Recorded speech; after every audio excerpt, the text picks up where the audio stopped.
সম্মানিত সভাপতি উনি সবই বলেছেন।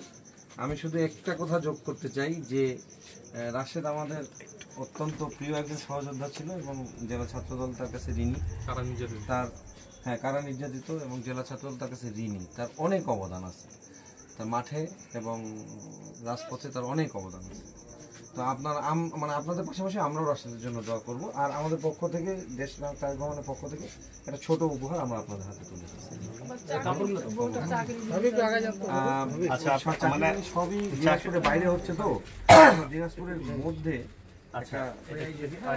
ভালো সবার জন্য একটু ভাবি একটু এদিকে যান। হ্যাঁ, নিজেকে একা মনে করবেন না, ইনশাল্লাহ রাশেদ আমাদের খুব ছোট হয়েছিল, সহযোগিতা ছিল। হ্যাঁ একটু ভাবি আম্মু তুমি এদিকে আসো, ভাবি একটু এদিকে।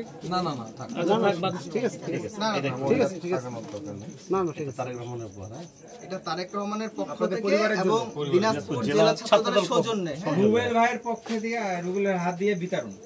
না সমস্যা নেই, সবাই আমরা জেলা ছাত্র